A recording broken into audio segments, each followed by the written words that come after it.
하나님의 큰 은혜가 오늘 예배 참석한 성도 여러분들 함께 하시기를 예수님의 이름으로 축복합니다.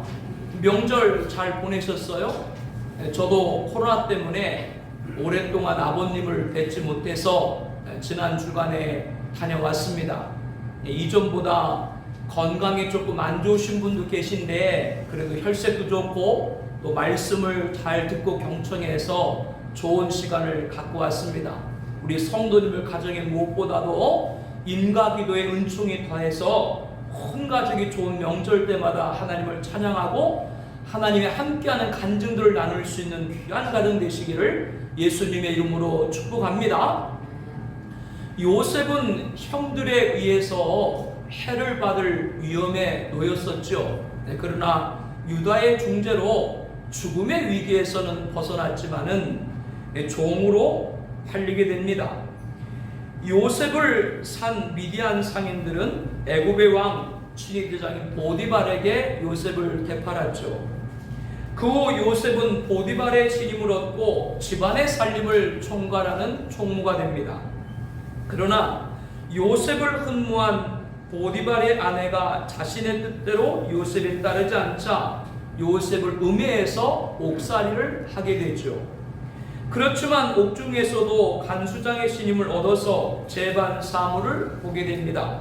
또 전직관료의 꿈을 해석하게 되는데요. 다시 왕궁으로 복귀한 이 전직관료가 애굽 왕이 꿈을 꾸고 나서 도대체 이 꿈을 해석할 자가 없자 그에 의해서 요셉을 소개가 되게 되고 요셉은 현명하게 꿈을 해석을 해서 애굽이 당할 어려움을 피할 수 있게 해줍니다. 이에 바로는 요셉에게 전권을 줘가지고 애굽을 다스리는 총리가 되도록 하죠. 그리고 나중에 기근을 당한 요셉의 형들이 식량을 구하러 애굽에 왔을 때 총리가 된 요셉을 만나게 됩니다. 요셉이 17살 때 내 단은 일어서고 당신들의 단은 내 단을 둘러서서 절하더이다. 그러자 형들이 내가 참으로 우리 왕이 되겠느냐, 참으로 우리를 다스리게 되겠느냐 했던 그대로 이루어진 것입니다. 이러한 요셉의 스토리는 인간만사 세용지마라고 하는 고사성어가 너무나도 적합한 것으로 보입니다. 인생에 있어서 기륭하복은 항상 바뀌고 미리 헤아릴 수 없는 것이죠. 그러나 성도는 인간만사 세용지마를 여기까지만 적용해서는 안 됩니다. 이것은 세상도 아는 이치입니다. 그러면 우리는 무엇을 알아야 됩니까? 성도는 요셉의 일대기를 통해서 인간의 생사복을 주관하시는 분이 하나님임을 알아야 될 줄로 믿습니다. 사람의 낮아짐과 높아짐은 누구 손에 있어요? 하나님 손에 있는 거예요.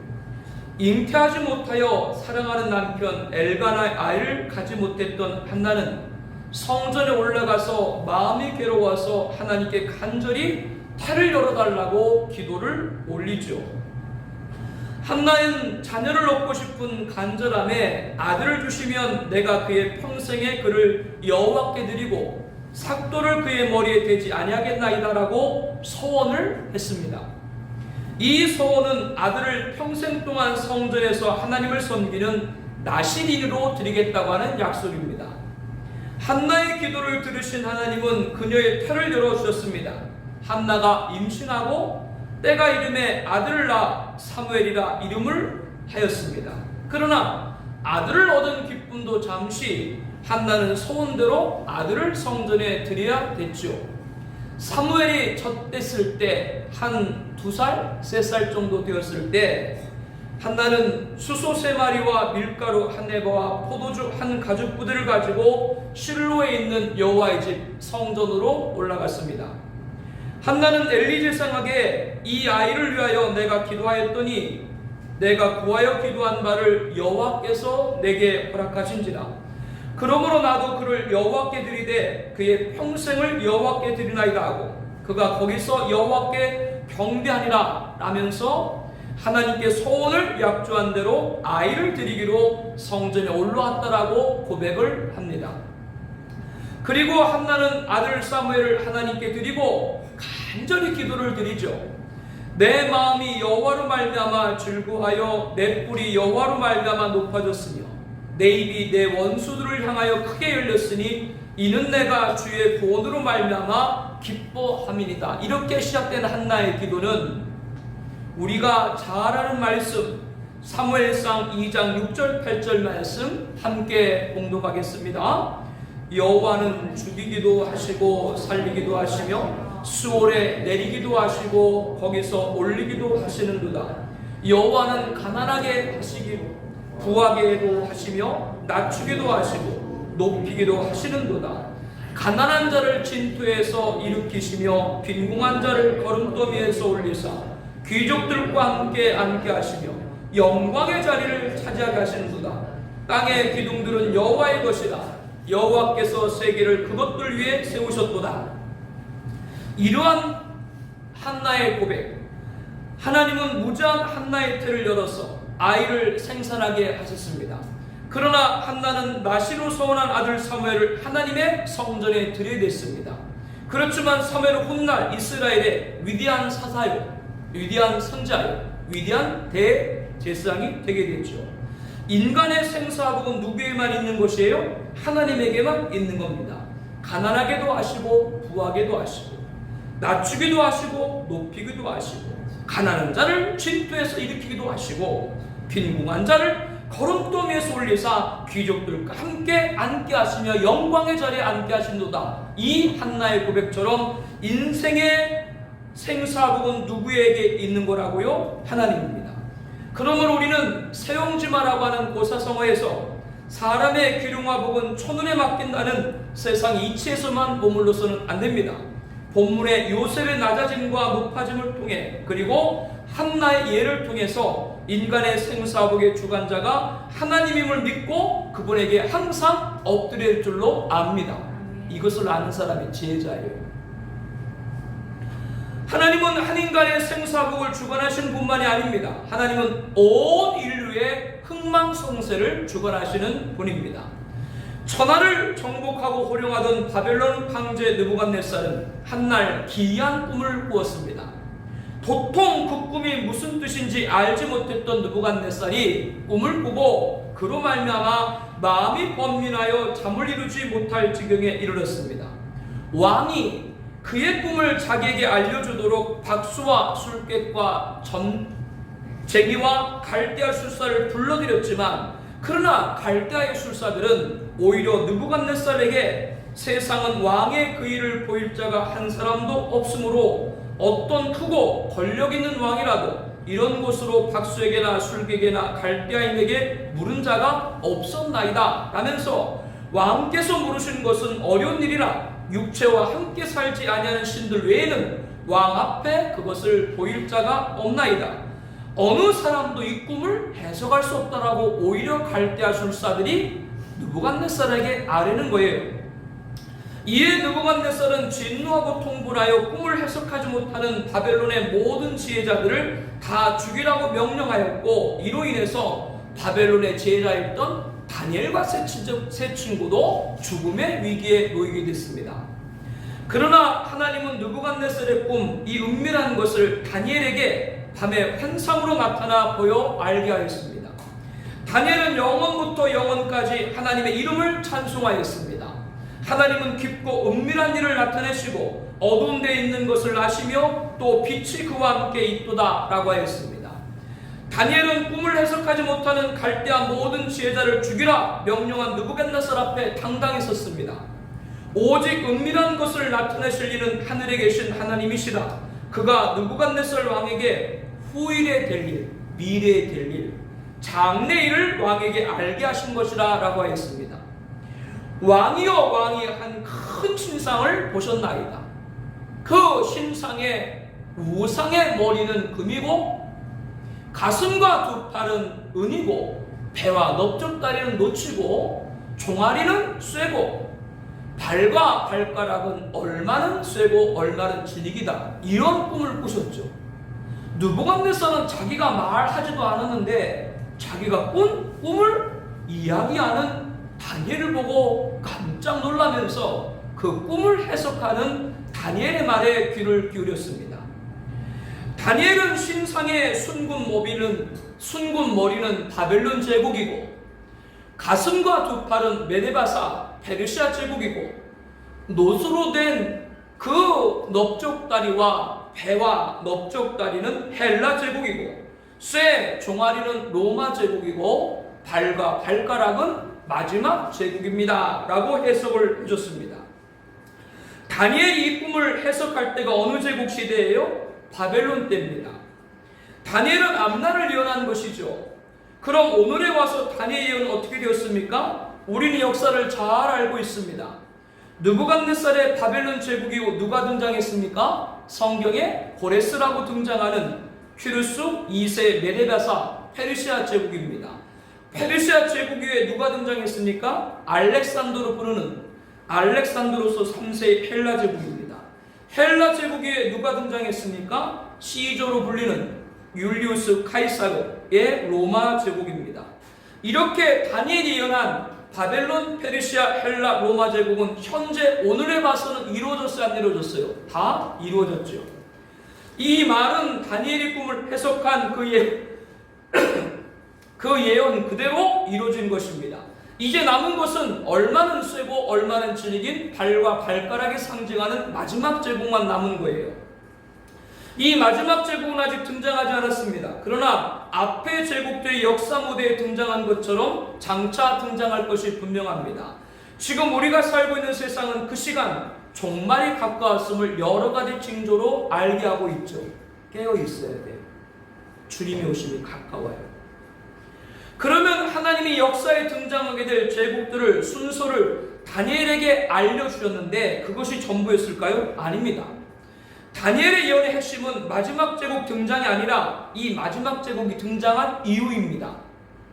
다니엘은 느부갓네살에게 왕이 보신즉 바벨론부터 마지막 제국까지 모든 제국이 등장한 다음 손대지 않은 돌이 나와서 신상의 쇠와 진흙의 발을 쳐서 부서뜨리매 그때 쇠와 진흙과 놋과 은과 금이 다 부서져 여름 타작 마당에 격같이 되어 바람에 불려간 곳이 없었고 우상을 친 돌은 태산을 이루어 온 세계에 가득하였나이다 라고 하였습니다. 이 말씀에서 등장하는 손대지 아니한 돌, 누구를 말씀하는 것일까요? 어디인지 알 수 없는 곳에서 날라온 이 손대지 아니한 돌이 신상의 쇠와 흙의 발을 쳐서 부서뜨린다라고 했습니다. 즉 미래에 등장할 마지막 제국을 무너뜨린다라고 하였습니다. 손대지 아니한 돌이 누구인데 이런 심판을 행하는 것일까요? 하나님은 나는 알파와 오메가라 이제도 있고 전에도 있었고 장차 올 자여 전능한 자라. 하나님은 나는 처음이요 나는 마지막이라고 하였습니다. 오늘 김영분 권사님이 기도할 때 그런 말 했죠. 어떻게 그 얘기를 똑같이 하는데 여기 성경 본문처럼 설교처럼 알파와 오메가시고 이제도 있고 전에도 있고 장차 올 자여 처음과 마지막이신 하나님은 아무도 심판하지 아니하시고 심판을 다 맡기셨다. 누구한테 심판을 하나님이 맡겼을까요? 독생자 예수님에게 위임했습니다. 예수님께서는 하나님 아버지께서 자기 속에 생명이 쓴같이 아들에게도 생명을 주어 그 속에 있게 하셨고 또 인자됨으로 말미암아 심판하는 권세를 주셨느니라고 요한복음 5장 26절 27절에 말씀합니다. 그러므로 알파와 오메가시고 이제도 있고 전에도 있었고 장차 올 자며 처음과 마지막이신 하나님은 아들에게 모든 것을 맡기심으로 예수님께서 알파와 오메가요 처음과 마지막이요 시작과 마침이라고 요한계시록 22장 13절에 말씀합니다. 그렇다면 신상의 꿈을 통해 계시된 역사의 제국들을 마지막 제국을 쳐부순 손대지 아니한 돌은 누구예요? 예수님입니다. 이 예수님은 2000년 전에 오신 초림의 예수님이 아니고 장차 다시 오실 재림의 예수님을 말씀을 합니다. 그러므로 바벨론, 페르시아, 헬라, 로마 그리고 마지막 제국이 등장하면 인류의 역사는 종점에 다다르며 그때 예수님께서 재림하셔서 이 세상을 심판하시는 것입니다. 그렇다면 장차 등장할 마지막 제국까지 지난 역사 가운데, 오늘 역사 가운데, 장차 역사 가운데 지구에 등장하는 모든 제국들은 누구 손에 있는 거예요? 예수님에게 있는 겁니다. 하나님은 무자한 여인의 태를 열어 아이를 생산하게 했습니다. 인간의 생사하고는 누구에게 있는 거예요? 하나님입니다. 하나님은 느부갓네살의 꿈을 다니엘의 해석을 통해 인류 마지막 제국까지 예언하셨고, 마지막 제국이 등장할 때 손대지 아니한 보리신 예수님께서 오셔서 심판하실 걸 알게 했습니다. 인류의 흥망성쇠가 누구 손에 있는 거예요? 하나님입니다. 우리는 본문의 요셉의 낮아짐과 높아짐을 통해서 하나님은 인간의 생사복과 인류의 흥망성쇠의 주관자이심을 알아야 됩니다. 인간의 생사복과 인류의 흥망성쇠를 주관하신 하나님은 이 모든 일을 누구에게 위임하셨다고요? 예수님입니다. 예수님은 어떻게 하나님이 주관해 있는 인간의 생사복과 인류의 흥망성쇠를 위임받는 분이 되셨을까요? 그 답은 본문에 기록되어 있습니다. 요셉이 종으로 낮아졌지만 하나님은 요셉을 총리로 높여주지 않았습니까? 이러한 요셉의 낮아짐과 높아짐은 예수님의 비하와 승기를 예표합니다. 예수님의 낮아짐을 비하, 그렇게 얘기해요. 자기를 낮춘 거죠. 예수님은 자기를 낮췄는데 어디까지 낮춰놨어요? 예수님은 그 근본이 하나님과 본체시나 하나님과 동등됨을 취할 것을 여기지 아니하시고, 오히려 자기를 비워 종의 형체를 가지사 사람들과 같이 되셨고, 사람의 모양으로 나타나사 자기를 낮추시고 죽기까지 복종하셨으니 곧 십자가에 죽으십니다.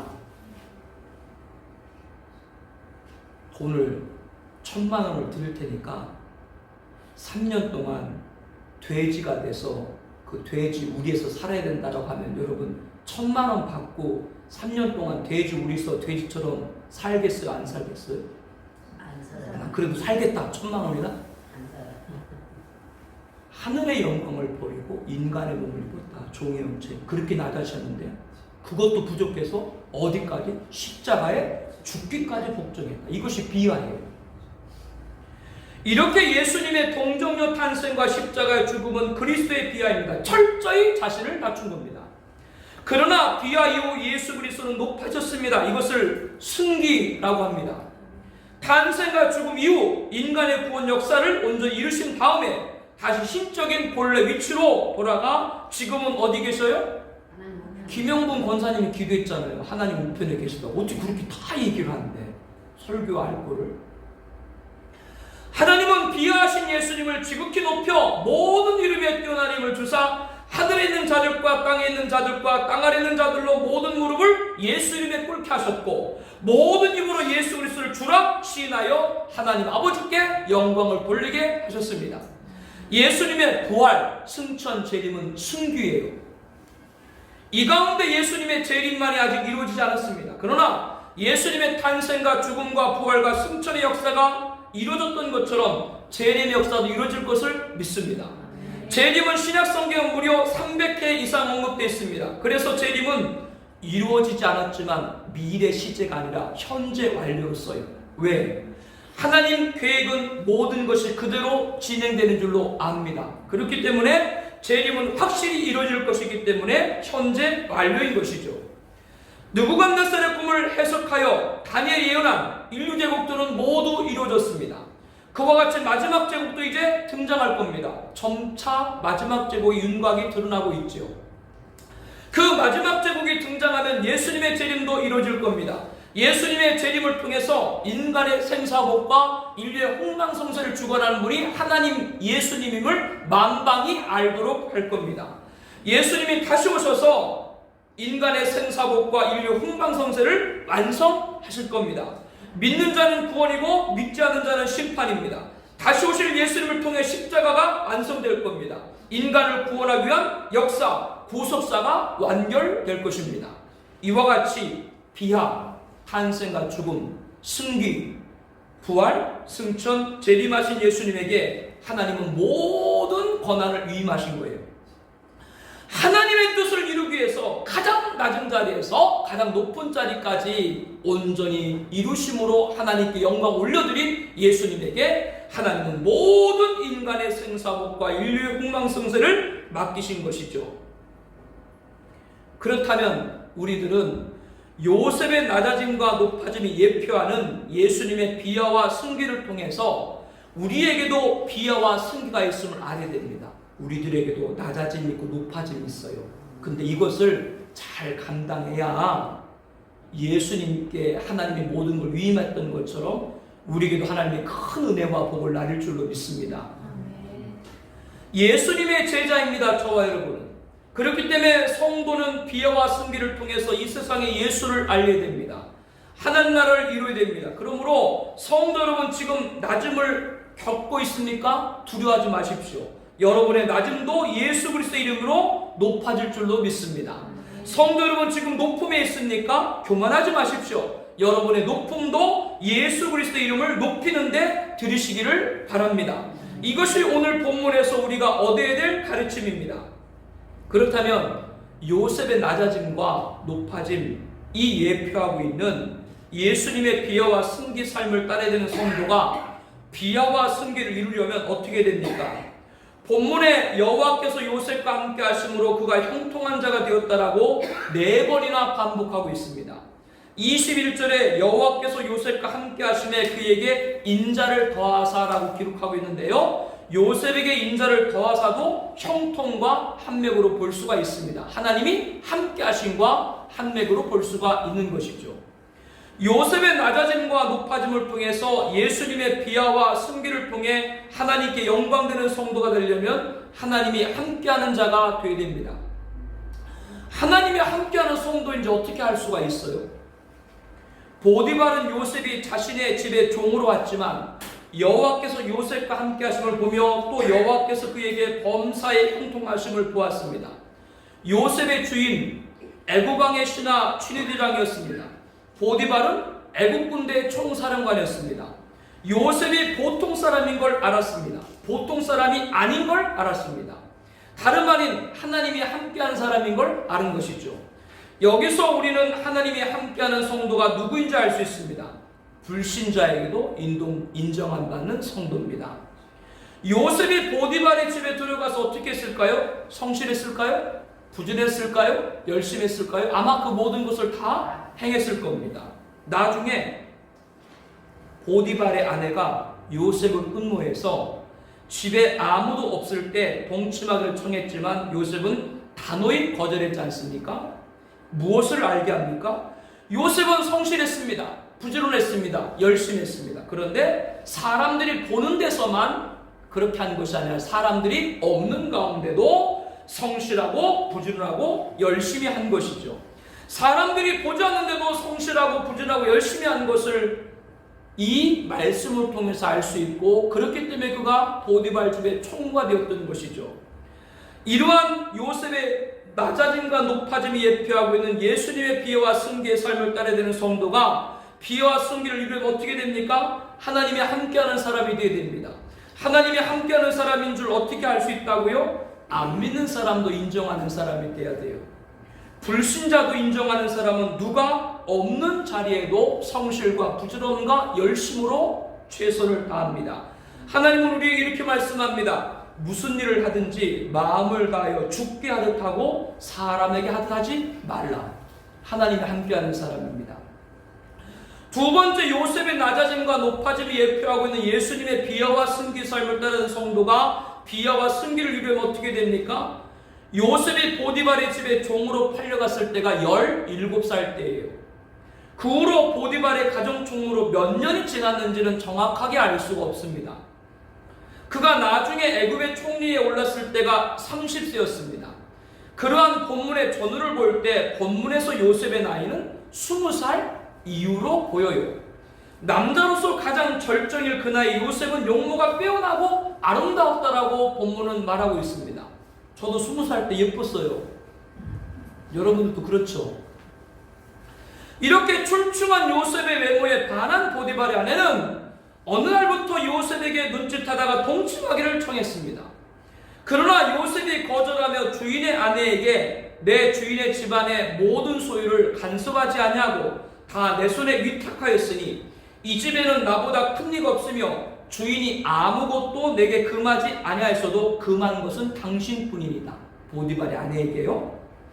당신은 그의 아내입니다 라고 단호히 거절을 했습니다. 그러나 보디발의 아내는 하루 이틀도 아니고 날마다 요셉에게 청하였으나 요셉은 듣지 아니하여 동침하지 아니할 뿐더러 함께 있지도 아니했죠.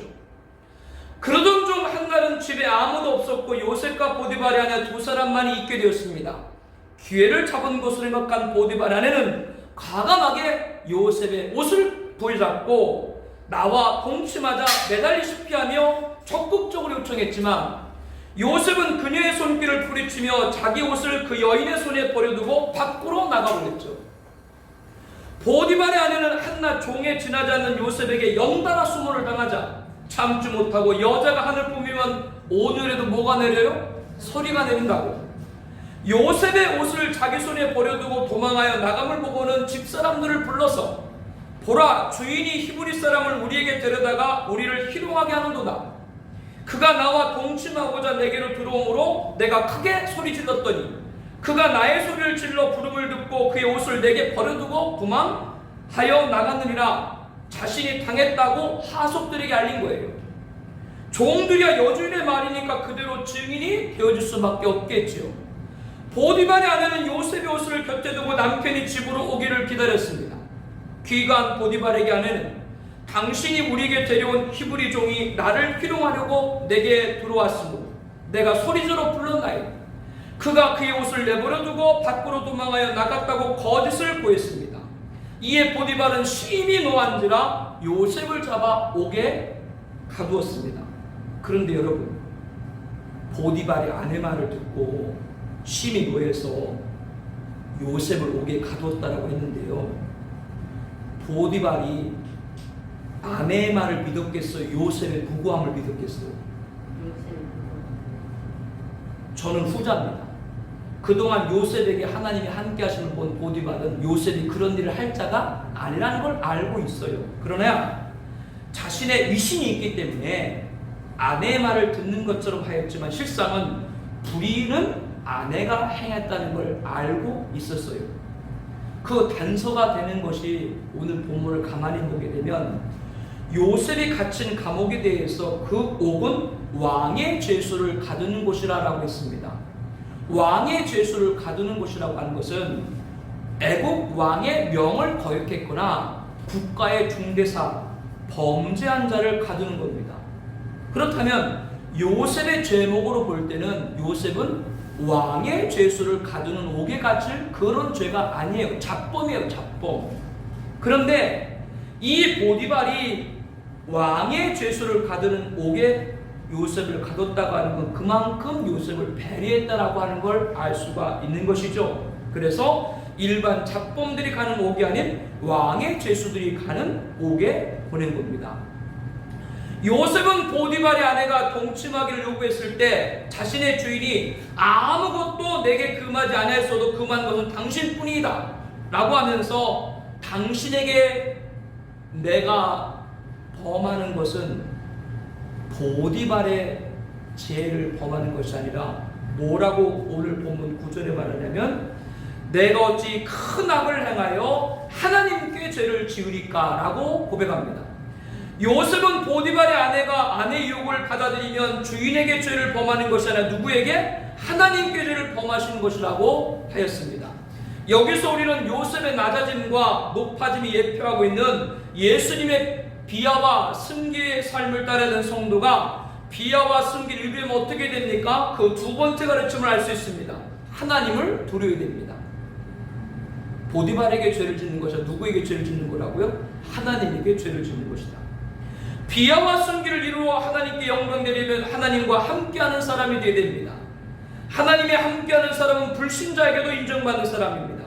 불신자에게도 인정받는 성도는 누가 없는 가운데도 모든 일을 죽게 하듯 하는 사람입니다.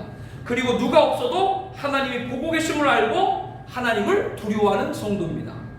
요셉의 낮아짐과 높아짐이 예표하고 있는 예수님의 비하와 승기의 삶을 따르는 성도가 비하와 승기를 이루려면 어떻게 됩니까? 그 세 번째 가르침은 하나님을 알아야 됩니다. 하나님을 안다는 것이 무슨 말일까요? 요셉은 누명을 썼지만 자신이 억울함을 말하지 않았습니다. 아무 저항 없이 옥으로 향했습니다. 누구를 볼 수 있습니까? 예수님이 십자가를 지고 가실 때 곤욕을 당하여 괴로울 때에도 그의 입을 열지 아니하였으며 마치 도수장으로 끌려가는 어린 양과 털 깎는 자 앞에서 잠잠한 양같이 그의 입을 열지 아니하였도다. 아는 예수님 모습을 볼 수가 있죠. 왜 이렇게 할 수 있습니까? 하나님을 알기 때문입니다. 하나님은 옥에 갇힌 요셉을 그냥 내버려 두지 않았습니다. 옥중에서도 요셉과 함께 하시고 그에게 인자를 더하사 간수장에게 은혜를 받게 하였죠. 간수장이 옥중 죄수를 다 요셉의 손에 맡김으로 그 재반 사물을 요셉이 치리하도록 하였습니다. 간수장은 그의 손에 맡긴 것을 무엇이든지 살펴보지 아니하였으니 이는 여호와께서 요셉과 함께 하심이라 여호와께서 그에게 범사에 형통하게 하셨다라고 말씀합니다. 이것이 바로 요셉이 하나님을 알았다는 증거입니다. 하나님을 믿은 요셉은 자신이 옥에 갇혀도 하나님은 나를 그대로 내버려두지 않을 걸 알았어요. 이것이 하나님을 아는 사람이에요. 이것이 바로 낮아짐과 높아짐의 요셉, 그리고 비하와 승기 예수님을 통해 비와 승기를 따라가는 성도의 자세인 것이죠. 하나님이 함께하는 사람이 되어야 됩니다. 하나님을 두려워하는 사람이 되어야 됩니다. 하나님을 아는 사람이 되어야 합니다. 본문의 요셉의 낮아짐과 높아짐은 예수님의 비하와 승기를 예표합니다. 예수님은 죽기까지 복종하셨습니다. 탄생과 죽음, 이것은 예수님의 비하입니다. 그래서 하나님이 이 땅에 보내신 뜻을 다 이뤘죠. 하나님의 뜻을 이룬 예수님을 하나님은 지극히 높였습니다. 모든 이름에 뛰어난 이름을 주었습니다. 하늘에 있는 자들과 땅에 있는 자들과 땅 아래에 있는 자들로 모든 무릎을 예수 이름 앞에 꿇게 했습니다. 그래서 모든 입으로 예수 그리스도를 주라 시인하게 하나님 아버지께 영광을 돌리게 하였죠. 부활과 승천과 재림, 이것은 예수님의 승규입니다. 그렇다면 우리는 예수님을 따르는 제자된 성도로서 각각 감당해야 될 비하와 승기가 있습니다. 우리에게도 낮아짐과 높아짐 있다는 거 알아야 돼요. 여러분, 그렇기 때문에 지금 낮아짐을 겪고 있다가도 두려워하지 말고 여러분의 낮음도 예수님이 높아질 줄로 압니다. 여러분이 지금 높아 있다고 해도 교만하지 말고 여러분의 높음도 예수님을 높아드리는 데 쓰시기를 바랍니다. 우리는 각각 주어진 비하와 승기를 감당해서 하나님께 영광 돌리기 위해 요셉의 자리 첫 번째는 하나님이 함께하는 사람입니다. 보디발은 요셉에게 하나님이 함께하심을 보았습니다. 성도는 불신자가 인정하는 자가 되어야 됩니다. 요셉이 보디발의 집에 들어가 성실했습니다. 부지런했습니다. 열심히 했습니다. 그런데 요셉이 보디발의 신임을 얻고 가정 총무가 될 수 있었던 것은 주인이 없는 가운데도 성실하고 부지런하고 열심히 했던 것이죠. 우리는 무슨 일을 하든지 마음을 다하여 죽게 하듯 성도는 성도가 되어야 됩니다. 낮아짐과 높아짐에서 하나님께 영광 돌리며 하나님이 함께하는 사람이 되어야 됩니다. 우리 모두 그렇게 되기를 축복합니다. 우리는 각각 주어진 비하와 승기를 감당하여 하나님께 영광 돌리기 위해 요셉의 자리 두 번째는 하나님을 두려워하는 사람입니다. 요셉을 흠모하여 동침을 요구하는 보디발의 제안을 요셉은 물리쳤습니다. 요셉은 주인 보디발이 모든 걸 내 손에 위탁하였지만 주인의 아내만은 금하였다면서 죄를 지을 수 없다고 했습니다. 그런데 요셉은 보디발의 죄를 짓는 것이 아니라 누구에게? 하나님께 죄를 범하는 것이다 라고 말했어요.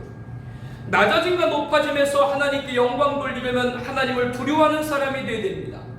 우리가 각각 주어진 비하와 승기를 감당해서 하나님께 영광 돌리기 위해 요셉이 갖춘 세 번째는 하나님을 아는 사람이 됩니다. 요셉은 누명을 썼지만 자신의 억울함을 말하지 않았어요. 누가 그렇게 하셨다고요? 아무 저항 없이 옥으로 요셉이 끌려갔는데 우리의 구원자이신 예수님께서 십자가 곤욕을 당할 때 그 입을 열어서 말하지 않은 것 같아요. 그러니까 예수님이 그 모습이 요셉을 통해 예표가 된 거죠. 왜 이렇게 할 수 있었다고요? 하나님을 알기 때문에요. 하나님은 옥중에서도 요셉과 함께 하시고 그에게 인자를 더하사 간수장의 은혜를 받게 했습니다. 간수장이 재반 사물 요셉에게 처리하도록 하고 그 손에 맡긴 건 무엇이든지 살펴보지 않았죠. 여호와께서 요셉과 함께 하심이라 여호와께서 그를 범사 형통하셨다. 하나님을 안 요셉은 하나님이 옥에 있을지라도 나를 그대로 내버리지 않을 것을 알았다라고 하는 겁니다. 이렇게 낮아짐과 높아짐에서 하나님께 영광 돌리려면 하나님을 아는 사람이 되어야 합니다. 사랑하는 성도 여러분, 오늘 말씀을 통해서 한나는 자녀를 갖지 못했죠. 그래서 간절히 하나님 앞에 기도했습니다. 하나님이 그녀의 태를 열어서 귀한 아들 사무엘을 허락해 주셨습니다. 그때 한나는 아들을 낳은 기쁨도 잠시 2살, 3살 돼서 서운한 대로 하나님 앞에 나신으로 올려드리게 됐죠. 그때 한나가 무엇이라고 고백을 했어요? 여호와는 가난하게도 하시고 부하게도 하시고 낮추기도 하시고 높이기도 하시는도다. 가난한 자를 진토 일으키시며 빈궁한 자를 거듭더미에서 올리사 귀족들과 함께 하시며 영광의 자리를 차지하게 하시는도다. 이 모든 것은 인간의 생사복을 누가? 하나님이 주관한다는 고백이죠. 우리는 느부갓네살의 다니엘이 해석하면서 예언한 바벨론, 페르시아, 헬라, 로마 제국 역사 무대에 등장했으므로 다 이루어졌죠. 이제 장차 마지막 제국도 그 예언도 이룰 것이고, 그때 손대지 않은 돌이 예수님께 다시 오셔서 신상의 쇠와 진흙의 발을 쳐서 부서뜨리고 우상을 침도는 태산을 이뤄서 온 세 가득하게 되는 역사를 보게 될 겁니다. 인류 흥망성쇠는 누구 손에 있는 거예요? 하나님의 손에 있는 것. 이렇게 모든 인간의 생사복과 인류의 흥망성쇠를 주관하신 하나님인데 그 모든 걸 누구에게 위임하셨다고요? 예수님에게. 왜 예수님에게 그걸 위임하셨다고요? 예수님 하나님의 뜻을 이루기 위해서 가장 낮은 자리에서부터 높은 자리까지 하나님께 영광 올리게 된 줄로 믿습니다. 오늘 저와 여러분이 이런 은혜가 있기를 축복합니다. 이제 남은 것은 재림입니다.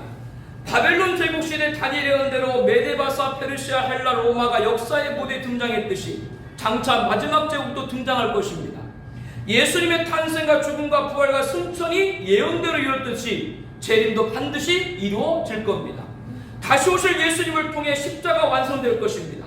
인간을 구원하기 위한 역사의 구속사가 완결될 것입니다. 지금 모든 징조들은 그날의 가까이 옴을 보여주고 있죠. 주님 다시 오는 날까지 우리도 요셉같이 낮아짐과 높아짐이 계속될 거예요. 예수님의 비유와 승기를 따라야 됩니다. 그러나 그 어떤 자리에서도 하나님이 함께하는 사람, 하나님을 두려워하는 사람, 하나님을 아는 사람이 되어서 재림 예수님 맞이하는 그날까지 예수님의 비유와 승기를 따라가 승리해서 하나님께 영광 돌리는 우리 청아배전교회 공동체 가족 되시기를 예수님의 이름으로 축복합니다.